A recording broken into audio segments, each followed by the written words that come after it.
우리 오늘 주신 하나님의 말씀 함께 보도록 하겠습니다. 창세기 34장 잠깐만요. 35장입니다. 제가 잘못 적었네요. 35장 1절부터 8절까지 말씀.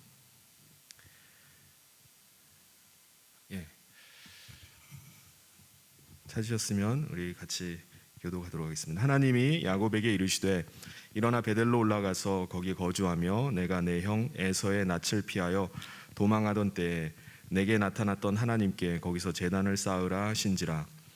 야곱이 이에 자기 집안 사람과 자기와 함께한 모든 자에게 이르되 너희 중에 있는 이방 신상들을 버리고 자신을 정결하게 하고 너희들의 의복을 바꾸어 입으라. 우리가 일어나 베델로 올라가자. 내 환난 날에 내게 응답하시며 내가 가는 길에서 나와 함께 하신 하나님께 내가 거기서 제단을 쌓으려 하노라 하매 그들이 자기 손에 있는 모든 이방 신상들과 자기 귀에 있는 귀고리들을 야곱에게 주는지라. 야곱이 그것들을 세겜 근처 상수리 나무 아래에 묻고 그들이 떠났으나 하나님이 그 사면 고울들로 크게 두려워하게 하셨으므로 야곱의 아들들을 추격하는 자가 없었더라.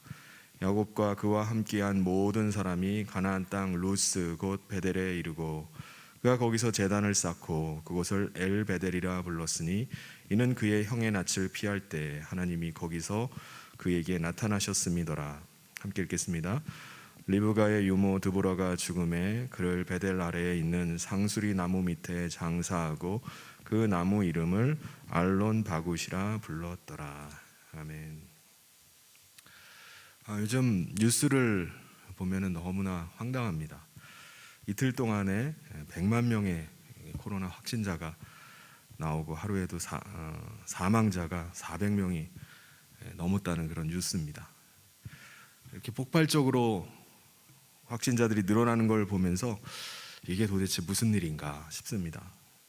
K방역을 잘한다고 그렇게 자화자찬하고 또 강제적인 사회의 통제를 따라서 지금까지 이렇게 지내왔는데 이제 와서 확진자가 폭발적으로 늘어나고 있는데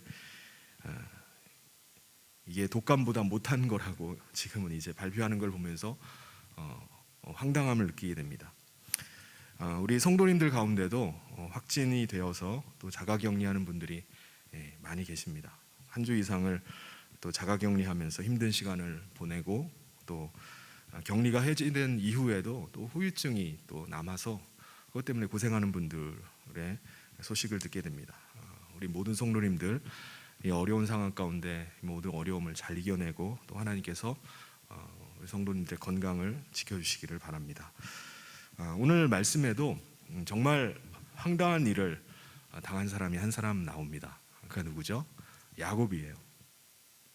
야곱은 베델로 가기 위해서 하나님의 음성을 듣고 자기가 있었던 그 바단 아람이라는 곳에서 자기 고향으로 돌아왔지만 그가 베델로 가지 않고 그는 숲곳에 머무릅니다.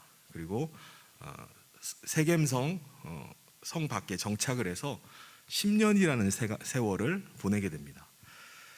그에게 베델이라는 곳은 이제 다 잊혀진 곳이 되어버렸어요.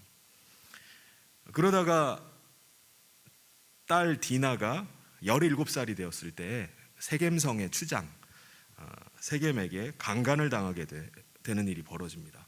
이 소식을 듣고 그의 오빠들이 열을 받아가지고 복수심에 불타서 세겜 남자들을 다 죽이고 그들의 모든 것들을 다 약탈을 해오는 일이 벌어졌습니다. 이 소식이 이제 가나안 다른 족속들에게 들어가게 되면은 이 이야기를 듣고 가나안 족속들이 이방인이나 다름없는 이 야곱 집안을 가만두지를 않을 거예요. 보복을 가할지 모릅니다. 갑자기 위기의 상황이 지금까지 10년 동안 잘 지내왔는데 갑자기 위기의 상황이 닥쳤습니다. 이제 야곱이 할 수 있는 건 아무것도 없어요. 이제 모든 것이 끝나는 것처럼 보입니다. 야곱과 아들들은요 이제 두려움에 떨면서 탄식하면서 서로를 원망하면서 그렇게 보내고 있는 거예요. 여러분 지금 야곱의 집안은요 이제 공격을 받게 되면은 수적으로 약하기 때문에 이제 집안이 다 몰락할지도 모르는 그런 상황 가운데 있었습니다. 이런 위기의 상황 가운데 이런 황당한 일을 당했을 때 야곱은 어떻게 해야 될까요? 무엇을 할 수 있겠습니까? 이런 상황 가운데 하나님은 이 상황 가운데 뭐라고 말씀하시고 하나님의 뜻은 뭐겠습니까? 오늘 말씀은 절체절명의 위기 가운데 있던 이 야곱 집안에 주신, 야곱에게 주신 하나님의 명령의 말씀이 오늘 말씀의 내용입니다. 오늘 이 말씀을 통해서 우리 삶에도 이러한 갑작스럽게 닥치는 여러 가지 위기와 또 고난이 있다면 우리가 그 앞에서 어떻게 해야 될지를 깨닫는 시간 되기를 바랍니다. 그래서 정말 하나님께서 그 상황 속에서 하나님의 기뻐하시는 뜻을 붙잡고 이 위기의 상황을 돌파해 나가는 모든 성도님 되시기를 주님의 이름으로 축원합니다. 야곱은 정말 아무것도 할 수 있는 게 없었어요. 야곱이 자기 힘으로 할 수 있는 게 아무것도 없었습니다.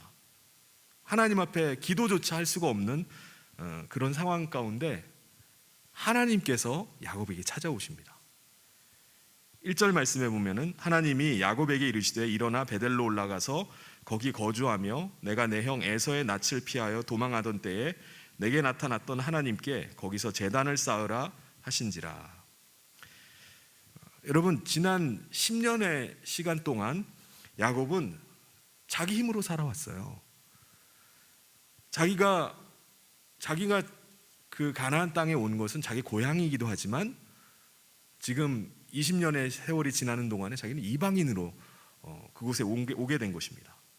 그래서 어떻게 하든지 그곳에 잘 적응하고 자녀들을 데리고 거기에 잘 정착해서 뿌리 내리기를 원했습니다. 그 일을 위해서 그는 최선을 다했어요. 그 10년의 시간 동안 야곱이 하나님을 찾을 일이 있었을까요? 없었어요. 모든 걸 다 자기가 생각하고 모든 걸 다 자기 힘을 자기 수단과 방법을 다해서 하느라고 하나님을 찾을 일도 없었습니다.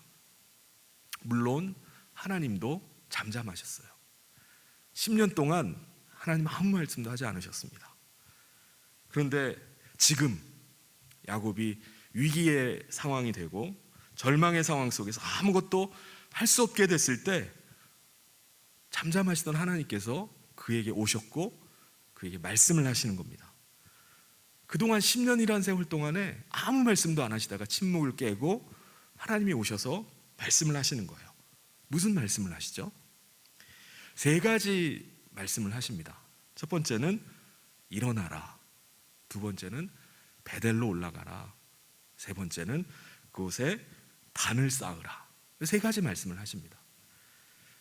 첫 번째, 일어나라고 이렇게 말씀하시는데, 일어나라, 이 원어로 보면은 쿰이라는 말이에요. 쿰. 어디서 많이 듣던 단어 아닙니까? 달리다 쿰. 소녀야 일어나라. 예수님께서 야이로의 그 회당장 야이로의 12살 난 딸이 죽게 되었을 때 하셨던 명령이에요. 달리다 쿰. 예수님께서 당시에 쓰셨던 언어가 아람어였는데 아람어와 히브리어, 지금 이 구약 성경이 쓰여졌던 히브리어와 같은 셈 언어에서 나왔기 때문에 단어가 같은 거예요. 그래서 하나님께서 야곱에게 쿰, 일어나라 라고 이렇게 말씀을 하시는 겁니다. 그러니까 잠에서 이제는 깨어나라, 깨라고 지금 말씀하십니다. 지금까지 야곱은 지난 10년 동안을 이제 세겜에서 살면서 나름대로 열심히 살았어요. 그런데 그 세월에 대한 10년의 세월을 하나님은 지금 뭐라고 평가하시는 거죠? 잠자고 있었다는 거예요. 나는 열심히 살았는데 하나님은 이제 좀 잠에서 깨라고 지금 말씀하시는 겁니다. 지난 10년은요 마치 깊은 잠을 자고 잠들어 있었던 것 같은 시간이었던 거예요. 그게 하나님의 평가입니다. 이제 잠을 그만 자고 일어나라는 거예요. 일어나라. 성도 여러분, 여러분의 지난 시간을 한번 돌아볼 수 있기를 바랍니다. 지난 2000년인가요? 코로나가 시작된 게 2000년 1월부터 그런 얘기, 2019년 12월 달에 뭐 중국에서 그런 게 생겼다라고 뉴스를 접하고 우리나라에도 이제 확진자들이 나오기 시작하고 그게 2000년이었던 것 같아요. 지난 3년간의 이런 코로나의 시간을 한번 돌아보시길 바랍니다. 여러분은 깨어 있었습니까? 깨어 있는 성도였나요? 하나님께서 지금 말씀하시는 깨어 있는 시간이라는 게 잠을 안 자고 그냥 깨어 있는 시간이 아니죠. 하나님께서 깨어 있으라. 왜 잠들어 있느냐라고 말씀하실 때 그 깨어 있다고 말씀하시는 것은 하나님의 백성으로 하나님을 의식하면서 왜 살아갔느냐? 하나님 그냥 내 지혜와 내 방법과 내 생각 가지고 살았느냐? 하나님을 의식하고 사는 시간이 바로 깨어 있는 시간입니다. 우리가 어떤 분들을 보면 야, 저분은 예수 믿은 지가 10년이 넘었는데 좀 왜 그러시지? 라는 의문이 들 때가 있어요. 왜 그렇습니까? 그분이 10년 동안 신앙생활을 했지만은 그분이 하나님 앞에서 신앙생활을 하지 않았기 때문에 그런 얘기들이 나오는 겁니다. 그분의 신앙은요, 잠들어 있는 신앙입니다. 그분이 계속 지난 10년만이 아니라 앞으로도 계속 그렇게 살아간다면요, 그는 육체의 나이와 상관없이 무관하게 그 하나님 앞에 섰을 때는요, 완전히 영적인 유아로 살다가 하나님 앞에 설 것입니다. 여러분, 혹시 하나님 앞에서 여러분 잠들어 있지는 않았습니까? 나는 열심히 살아가고 오늘도 건강하게 호흡하면서 살아가는데 무슨 말씀입니까? 라고 말씀한다 할지라도 실상은 깊은 잠에 빠져서 코로나를 핑계로 해서 하나님을 전혀 의식하지 않고 그렇게 살아가고 있었다면은 오늘 야곱에게 말씀하시는 하나님의 음성을 들을 수 있기를 바랍니다. 하나님께서는 쿰이라고 말씀하시는 거예요. 쿰, 일어나라. 좀 잠에서 좀 깨어나라. 사랑하는 성도 여러분, 한 번뿐인 우리의 인생 깊은 잠에서 깨어나서 하나님 앞에서 날마다 살아가고 또 믿음으로 살아가는 저와 모든 성도님 되시기를 주님의 이름으로 축원합니다. 두 번째 하나님께서 말씀하신 것은 베델로 이제 올라가라라는 것입니다. 베델은 과거에 야곱이 도망가다가 형 에서의 칼을 피해가지고 도망가다가 들판에 지쳐가지고 쓰러졌을 때 돌을 베개 삼아서 잠을 잤던 곳이 바로 베델이었습니다. 그곳에서 하나님이 찾아오셨어요. 그런 조상들이 만났던 그 하나님을 처음 그때 뵌 곳입니다. 쉽게 말해서 이 베델이라는 곳은 야곱이 하나님을 만난 곳입니다. 성도 여러분에게 베델은 어느 자리입니까? 하나님께서 나를 찾아오셨던 그 자리, 하나님과 깊은 교제를 누렸던 그 자리는 어딘가요? 생각나시나요? 여러분이 기도하는 가운데 정말 깊은 은혜를 체험했던 그 기도의 자리,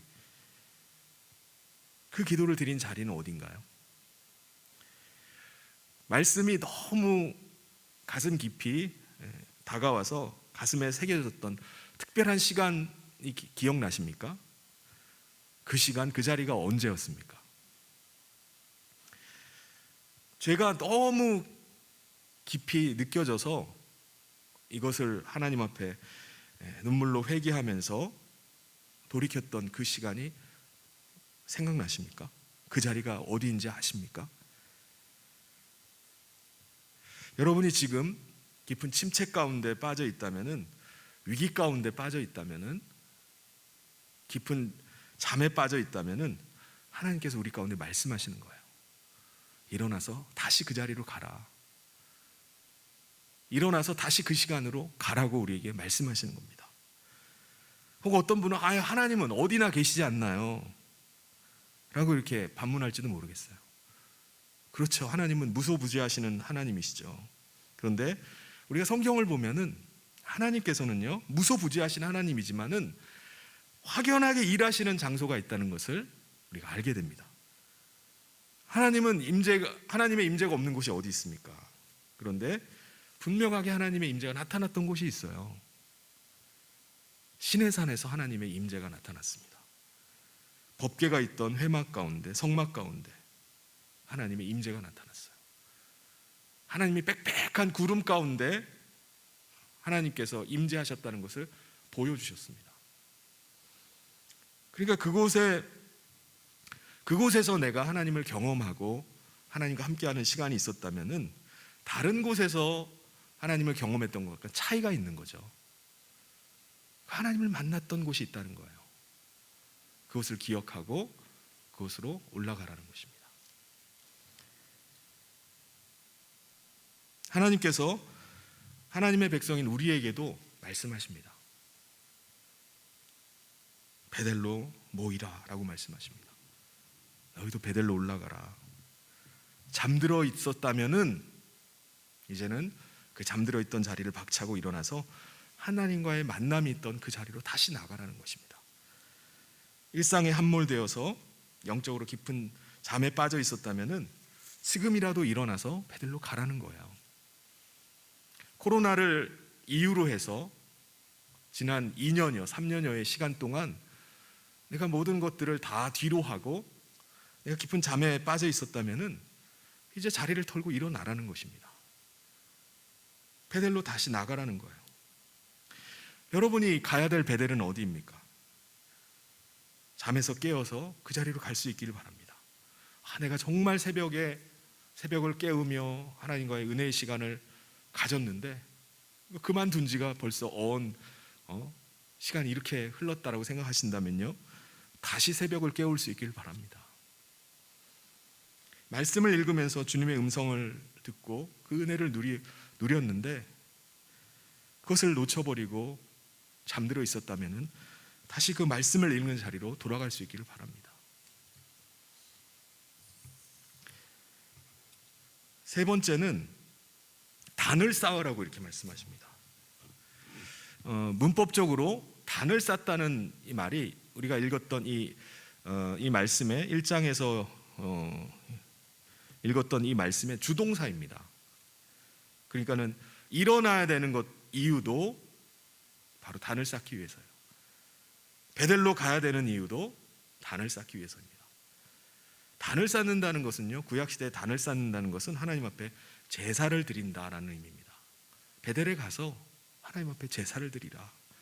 제사를 드릴 때 그냥 제사를 드리나요? 늘 제사 가운데 희생 제물이 있었습니다. 피가 있어야지 하나님 앞에 나갈 수가 있었습니다. 바로 피를 뿌려서 우리 죄악된 우리가 죄사함을 받고 거룩한 하나님과 교제를 누리는 일이 바로 단을 쌓는 일입니다. 이 제사에, 이 예배의 자리에 희생이 없이는 나갈 수가 없습니다. 우리가 예배할 때도 마찬가지죠. 그리스도의 피가 없이는요, 우리가 하나님을 예배할 수가 없습니다. 어느 누구도 피가 없이는요, 거룩하신 하나님 앞에 설 수가 없어요. 그래서 과거에 제단이 있는 곳에 항상 피냄새가 진동을 했습니다. 성전 안에서 유대인 제사장들이 하루에도 몇 번씩이나 그 향을 이렇게 흔들어서 공기를 정화하는 일을 했어요. 왜냐하면 피비린내가 아주 진동을 하기 때문입니다. 이건 뭘 의미하는 거죠?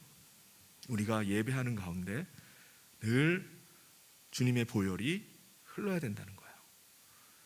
예배 가운데, 우리의 심령 가운데 예수 그리스도의 그 보혈의 은혜로 우리가 하나님을 예배해야 된다는 것입니다. 그것 없이 우리가 하나님을 예배하는 것은요, 있을 수가 없는 일이에요. 그것 없이 우리가 예배하고 있다면 우리는 그냥 구경꾼에 불과할 겁니다. 우리가 예배하는 곳에는요, 주님의 흘리신 보혈의 피가 흥건하게 적셔져서 내가 그 은혜로 하나님 앞에 예배하고 있다는 사실을 우리는 잊어서는 안 돼요. 예배를 위해서 여러 가지 필요한 것들이 많이 있죠. 시설들이 필요합니다. 여러 가지 비품들, 장비들이 필요해요. 악기들이 필요하고 연주자들이 필요하고 섬기는 사람이 필요합니다. 설교자도 필요해요. 그런데 우리 예배 가운데 빠져서는 안 되는 것이 바로 그리스도의 보혈의 피입니다. 우리의 심령을 보혈의 피로 완전히 적셔지지 않으면은 우리 그 은혜로 하나님 앞에 나갈 수도 없고요, 그 은혜가 아니고는 우리 하나님을 예배할 수가 없습니다. 우리가 예배하는 가운데 늘 하나님의 그리스도의 보혈의 피가 있어서 예배의 자리가 늘 하나님과 만나는 그런 복된 자리가 되기를 주님의 이름으로 축원합니다. 야곱은요, 하나님의 음성을 들었어요. 쿰, 일어나라. 더 이상 잠들어 있지 말아라. 10년이라는 시간은 충분하다. 일어나라. 이 아주 짧은 한 문장이지만은 그 한마디 말씀으로 충분했습니다. 야곱은 10년 만에 잠에서 깨버렸어요. 그리고 나서 곧장 어떻게 하죠? 하나님의 명령에 순종해서 자기에게 속한 모든 사람들에게 하나님의 명령을 대언을 합니다. 그게 3절 말씀이에요. 그러면서 그는 이제 우리가 하나님의 명령대로 베델로 올라가자, 거기서 단을 쌓자 라고 이제 명령을 합니다. 그런데 야곱이 하나님의 말씀을 대언해서 자기 가족들, 그 종들에게 명령해서 가자고 하기 전에 하나님께서 말씀하지 않은 것을 명령을 내려요. 그게 2절에 나오는 말씀입니다. 뭐를 명령하죠? 야곱이 이에 자기 집안 사람과 자기와 함께한 모든 자에게 이르되 너희 중에 있는 이방 신상들을 버리고 자신을 정결하게 하고 너희들의 의복을 바꾸어 입으라. 이건 하나님이 말씀하신 게 아니에요. 야곱이 일어나서 베델로 올라가서 단을 쌓으라는 하나님의 명령을 듣고 자기가 스스로 반응해서 하는 말입니다. 왜 야곱은 하나님께서 말씀하지 않았던 명령을 자기가 추가해가지고 이렇게 명령을 할까요? 잠에서 깨서 그래요. 잠에서 깨보니까 쿰이라는 말씀을 듣고 깨보니까는요 10년의 세월이 지나버린 거예요. 자신이 지금까지 어디에 누워 있었는지를 보게 된 겁니다. 자기가 누워 있었던 곳이 돼지우리였어요. 돼지우리. 지금 눈앞에서 자기 아들들이 그냥 핏대를 세우고서 막 자기한테 덤비는 거예요. 주위를 둘러보니까 자기 부인, 아내나 종들이 다 우상의 형상들을 하나씩 다 가지고 있는 거예요. 지난 10년 동안요, 어떤 일이 벌어진 거죠? 자기는 어떻게든지 그 사회 속에 편입돼 가지고 그 속에서 살아보기 위해서 애를 썼는데 그것에서 다 뒤섞여 버린 거예요. 그들의 문화 속에 완전히 다 빠져서 살아가고 있는 겁니다. 그들의 문화를 받아들이고 그들이 섬기는 우상을 온 집안 식구들이 다 가지고 있는 거예요. 가나안 사람과 다를 바가 없어요. 모든 게 다 엉망진창이 돼버린 것을 발견한 겁니다. 지난 10년 동안 완전히 돼지우리 속에서 그들과 섞여서 그냥 살고 있었던 거예요. 그러니까 잠에서 깨어나니까 야곱이 명령하는 겁니다. 야곱이 잠에서 깨어나서 첫 번째 했던 반응, 그게 바로 오늘 우리가 해야 되는 반응인 줄 믿습니다. 뭐라고 야곱이 명령을 하죠? 너희 중에 있는 이방 신상을 버려라. 야곱의 집안을 둘러보니까 우상이 너무 많은 거예요. 자기 아내 라헬은요, 하란에서 도망 나올 때 아버지가 가지고 있었던 집안 수호신이 있었습니다. 그 드라빔을 가지고 나온 거예요. 자기가 이제 먼 타역, 먼 이국 땅으로 이제 가게 돼서 거기서 살게 되는데, 이 라헬이 생각할 때 뭔가 지켜줄 만한, 남편이 섬기고 있는 하나님도 계시지만은 뭔가 다른 거 의지할 만한 게 있어야 되는 거예요. 그래서 들고 나온 게 드라빔이에요. 아버지가 섬기는 가족신 드라빔을 들고 나온 겁니다. 거기뿐입니까? 종들도 보니까 이 메소포타미아에서 오면서 온갖 우상 신들을 다 가지고 온 겁니다. 또 세겜성을 약탈할 때 거기 있는 걸 다 가지고 왔어요. 금, 은, 거기에 있는 여자들, 자식들까지 다 약탈해서 가지고 왔습니다. 근데 금은이 그냥 있나요? 그냥 금은을 두나요? 그걸 다 형상을 만들어서 우상을 만들었던 것들을 가지고 온 거예요. 야곱 집안에 보니까 온갖 우상들, 이방인들이 입고 있는 온갖 이방의 문화가 깊이 들어와 있던 겁니다. 지금 야곱이 이방 신상을 버리라고 명령한 것은요, 자기 집안이 하나님을 섬기지 않았기 때문에 이 말씀을 하는 게 아닙니다. 그는 하나님을 섬겨요. 하나님의 백성이라고 말해요. 그런데 거기다가 하나님 말고 다른 신을 더불어서 섬기고 있었던 겁니다. 여러분, 우리 안에는 하나님 외에 다른 들여놓은 우상이 없나요? 우리의 영혼을 사로잡고 있는 것은 없습니까? 여러분, 누구를 사랑하시나요? 하나님만 사랑하십니까? 아니면 하나님과 더불어 다른 것도 사랑하고 계십니까?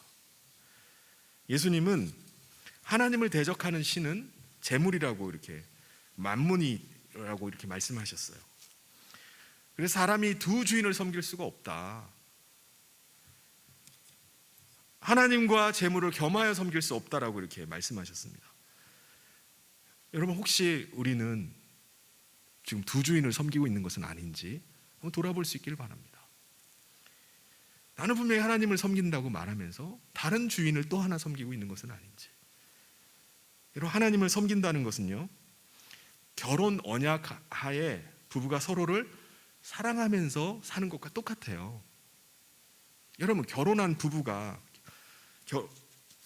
결혼한 아내가 자기 남편을 90%만 사랑하고 10%는 옆집 남자를 사랑한다 그러면은 이게 말이 됩니까? 이게 말이 안 되는 거예요. 마치 두 주인을 섬기는 것과 똑같아요. 90%는 하나님을 섬기고 10%는 이웃 우상을 섬기는 것. 그렇게 하고 있다는 것입니다. 그렇기 때문에 하나님의 음성을 듣고 잠에서 깨어난 이 야곱은요, 제 가족들에게 명령하는, 종들에게 명령하는 거예요.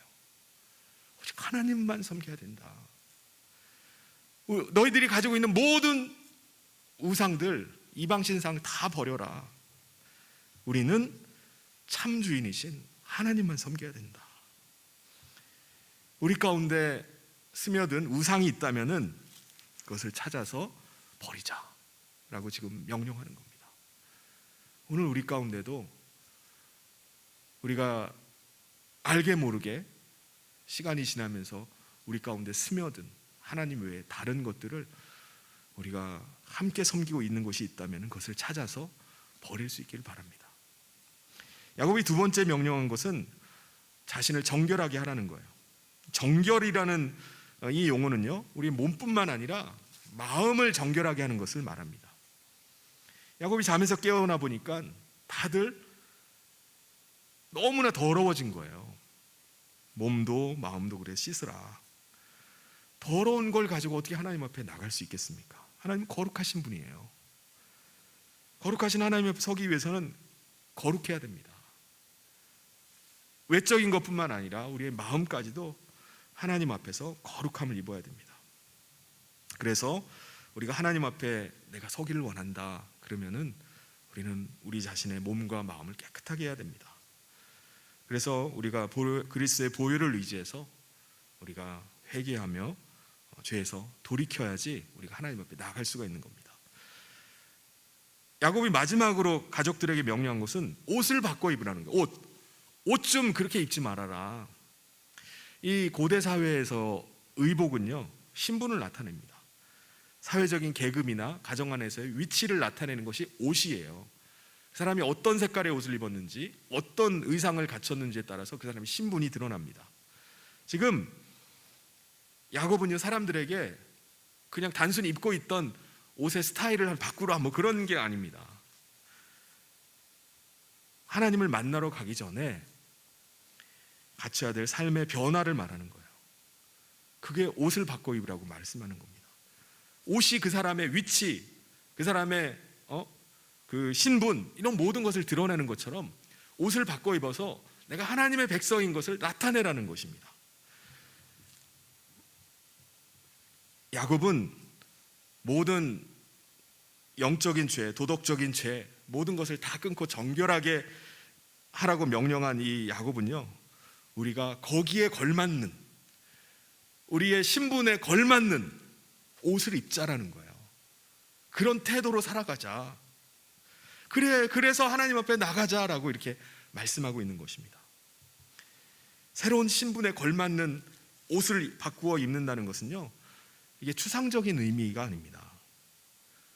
실제로 우리 삶을 바꾸자.